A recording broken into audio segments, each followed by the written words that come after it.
नमस्कार। SCG news पर मैं हूं नरेंद्र पांडे। छत्तीसगढ़ की राजनीति में, खासकर के रायपुर में आज जो कुछ हुआ वो किसी सामान्य प्रशासनिक कार्रवाई की कहानी नहीं थी। वो सत्ता, साख और सड़क के संघर्ष का लाइव अध्याय था। साइंस कॉलेज चौपाटी हटाने की कार्रवाई ने राजधानी की हवा में ऐसा बारूद घोला कि शहर का हर मोड़ आज सवाल पूछ रहा है, आखिर यह चौपाटी है या सत्ता का अखाड़ा। अभी भोर हुई ही थी कि बुलडोजर सड़कों पर कांग्रेस और फिर शाम होते होते कांग्रेसियों की गिरफ्तारी। सुबह लगभग 5 बजा था। जब आधा शहर सो रहा था तब नगर निगम की टीम साइंस कॉलेज चौपाटी की ओर बढ़ गई। समय सीमा समाप्त हो चुकी थी और प्रशासन ने आज अपने फैसले को लागू करने की ठान भी रखी थी। लेकिन जैसे ही मशीनें आगे बढ़ी, व्यापारियों और कांग्रेस नेताओं का गुस्सा भड़क उठा। पूर्व विधायक विकास उपाध्याय, नगर निगम नेता प्रतिपक्ष आकाश तिवारी और उनके कई कांग्रेसी पदाधिकारी मौके पर डट गए। नारेबाजी हुई, धक्का मुक्की हुई और फिर पूरी रात से जमा आक्रोश। सब कुछ एकदम अचानक नहीं बल्कि ब्रीफिंग था। स्थिति इतनी तनावपूर्ण हुई कि पुलिस को नेताओं और प्रदर्शनकारियों को हिरासत में लेकर सीधे सेंट्रल जेल रवाना करना पड़ा। चौपाटी के गुमटियों के साथ आज रायपुर की राजनीति भी हिल रही थी।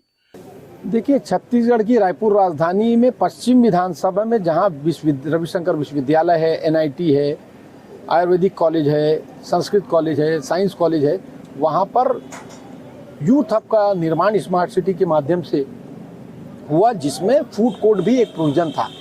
साइंस कॉलेज के पास फूड कोर्ट का निर्माण होता है, जिसको नगर निगम और स्मार्ट सिटी के माध्यम से किया जाता है। पैसा सेंट्रल गवर्नमेंट का, जो राज्य सरकार का पैसा, और सेंट्रल गवर्नमेंट का जो हम टैक्स के रूप में जनता पटाती है। 10 करोड़ से बने उस निर्माण को आज तोड़ दिया गया। भारतीय जनता पार्टी की सरकार है, कुछ भी मुमकिन है। एक अनपढ़ विधायक जिनकी पढ़ाई ज़्यादा नहीं है, उनको इस बात की स्थिति का के विषय में मालूम नहीं कि यूनिवर्सिटी के पास स्टूडेंट को क्या चाहिए, एनआईटी कैंपस के पास स्टूडेंट को क्या चाहिए, खाने की अच्छी व्यवस्था चाहिए, पार्किंग की व्यवस्था चाहिए। उसको चौपाटी के नाम पर, चौपाटी तो मेरिन ड्राइव में है, चौपाटी मोती बाग में है, वो चौपाटी नहीं, वहाँ बैठ के खाने की व्यवस्था, वॉशरूम की व्यवस्था, वाईफाई जोन की व्यवस्था। परिवार के लोग अपने बच्चों के साथ वहाँ पर आते हैं। स्टूडेंट महीने में वहाँ पर लोगों से टिफिन बनवाते हैं, और जो बाहर से यहाँ पढ़ने आए हैं उन सबके लिए एक अच्छी व्यवस्था थी। लेकिन भारतीय जनता पार्टी के नेता को रास नहीं आया, उनकी जिद ने उस लोगों को बेरोजगार कर दिया। 60 से 70 दुकानें थी, जिसमें 400 से ज्यादा परिवार का घर चलता था, उनको आज उजाड़ दिया। उनके घर में चूल्हा नहीं जलेगा, रो रहे हैं, बिलक रहे हैं। उनकी मदद करने के लिए कांग्रेस पार्टी खड़ी थी। उधर बीजेपी का पलटवार आया। ये अवैध था। कांग्रेस इसे भावनाओं का तमाशा बना रही है। विवाद के बढ़ते तापमान को देखते हुए बीजेपी ने भी आज अपने कार्यालय एकात्म परिसर में एक प्रेस कॉन्फ्रेंस बुलाई। पूर्व मंत्री राजेश मूणत सामने आए। उनके साथ महापौर मीनल चौबे भी थी। मूणत ने सीधे कहा, यह मामला आज का नहीं, 3.5 साल पुराना है। हमने कांग्रेस सरकार के समय भी इसे अवैध कहा था और इस निर्माण का विरोध किया था। 3.5 साल पहले रायपुर नगर निगम को एक पत्र दिया गया और जिसमें स्पष्ट इस बात का उल्लेख किया कि एजुकेशन क्षेत्र में अवैध चौपाटी का निर्माण किन शर्तों के साथ किया जा रहा है। भारतीय जनता पार्टी शुरू दिन से कि ये एजुकेशन सेक्टर है, यहाँ पर यूनिवर्सिटी सबसे पुरानी रविशंकर विश्वविद्यालय है, यहाँ साइंस कॉलेज है, या एनआईटी है, या आयुर्वेदिक कॉलेज है, और यहाँ पर इतनी बड़ी संख्या में स्टूडेंट पढ़ने आते हैं। यहाँ पर इस प्रकार का कोई भी एक्टिविटी करना यह उचित नहीं है। मूणत ने कुछ अहम तथ्य रखे। यह जमीन निगम की नहीं बल्कि खेल विभाग की थी।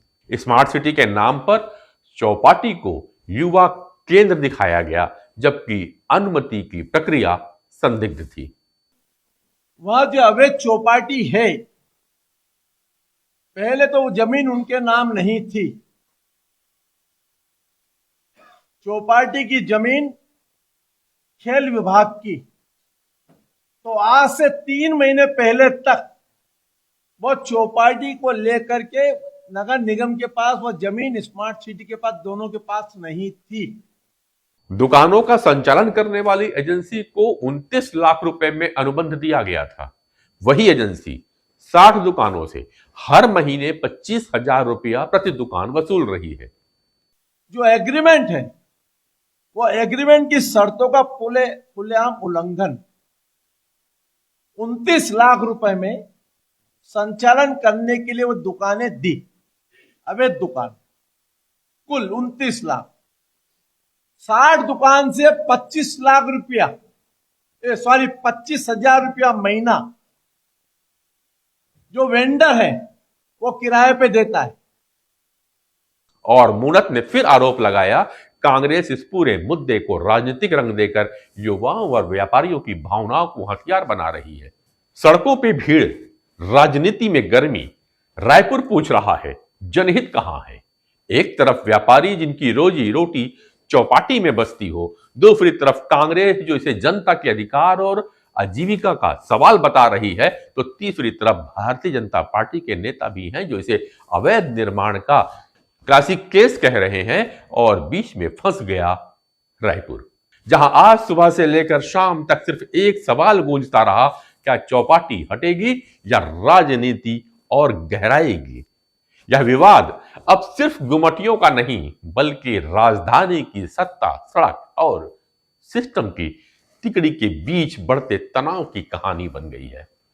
रायपुर की राजनीति में ये आग अभी शांत होने वाली नहीं, और जनता अब देख रही है कि इस चौपाटी युद्ध में किसका दांव सच साबित होगा और किसका नैरेटिव ढह जाता है। जुड़े रहिएगा नरेंद्र पांडे के साथ सीजी न्यूज पर। इस खबर की गहराइयों तक जाएंगे, फिर मिलेंगे। नमस्कार।